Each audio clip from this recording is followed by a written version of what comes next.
ये गंवार औरत हमारी माँ है। सुनिए, जो मेरे बाबूजी अपनी वर्षा के लिए कोई लड़का बता रहे थे। सुभद्रा जी अपनी पति कैलाश नाथ जी से बोली, तुम तो रहने दो। जैसे तुम्हारे माँ बाप ने तुम जैसी गंवार औरत मेरे पल्ले बांध दी, वैसे कोई रिश्ता मेरी बेटी के लिए भी बताया होगा। तुम लोग मेरे और मेरे बच्चों के मामले में नहीं पड़ो तो ठीक रहेगा। अपने बच्चों का भविष्य मैं खुद ही तय कर लूँगा। ज़्यादा बकबक की तो तुझे भी तेरे बाप के घर भेज दूँगा। और करते हुए कैलाश नाथ जी ने एक पल में अपनी पत्नी का मुँह बंद कर दिया। सुभद्रा जी अपनी बेइज्जती तो रोज ही सहती थी, लेकिन अपने माता पिता पर कसा गया तंज उनकी आंखों को भिगो गया। फिर भी वो चुप रही थी, क्योंकि आज तक चुप ही तो रही थी। बच्चों को पैदा करके पाला पोसा जरूर था, लेकिन हक जताकर उन्हें अपने बच्चे कहते भी डरती थी। हाँ, एक बात की संतुष्टि जरूर थी कि उसे भले ही सम्मान नहीं मिला, लेकिन उनके बच्चों को पिता का प्यार और सहयोग जरूर मिला था। सुभद्रा जी एक सीधी सादी से अनपढ़ महिला जो थी, जिसे किस्मत से पढ़ा लिखा अच्छा कमाने वाला पति मिल गया था। अब ये सुभद्रा जी की किस्मत थी या बदकिस्मती, ये तो सिर्फ सुभद्रा जी ही जानती थी। कैलाश नाथ जी की बड़ी बेटी वर्षा इंजीनियर की पढ़ाई कर रही थी। जल्द ही उसकी नौकरी भी लगने वाली थी, जिसके लिए वो कड़ी मेहनत कर रही थी। कैलाश नाथ जी को अपनी बेटी पर बड़ा गर्व था। आखिर माँ के अनपढ़ होने के बावजूद भी आज इस मुकाम पर पहुँच गई थी, जिसका पूरा श्रेय वो खुद को ही देते थे।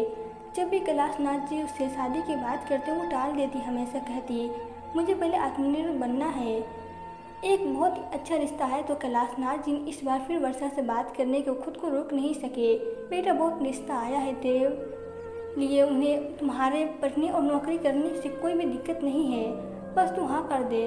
तो वर्षा चुपचाप बैठी रही, जैसे उसने कुछ सुना ही नहीं। सुभद्रा जी दरवाजे की ओर में खड़ी देख रही थी, तो उसे रहा नहीं गया। वर्षा, तेरे पिताजी कुछ पूछ रहे, जवाब दे बेटा। कैलाश नाथ जी फिर चिल्लाकर, तुमसे कहा ना तुम चुप रहो, मैं बात कर रहा हूँ ना। सुभद्रा जी को फिर से चुप करा कर कैलाश नाथ जी अपनी बेटी वर्षा से बोली, बता बेटा क्या बात है, आखिर क्यों तू हर बार शादी करने से मना कर देती है। पापा, मुझे अभी शादी नहीं करनी, पहले मैं खुद का घर बनाऊंगी। वर्षा बोली, खुद का घर? अरे बेटा, तुझे किस चीज़ की कमी है? तुझे तो मैं ऐसा घर में दूंगा जहाँ तू रानी बन के रहेगी। पापा, नाना भी जी ने तो माँ को अच्छा घर और वर देखकर ही उनकी शादी आपसे की थी ना, लेकिन क्या माँ को कभी इस घर में सम्मान मिला है? मैं पहले अपना घर बनाऊंगी ताकि कोई मुझे यह न कह सके कि तुझे तेरे बाप के घर भेज दूंगा। वर्षा ने नजरें मिलाते हुए अपने पिता से कहा।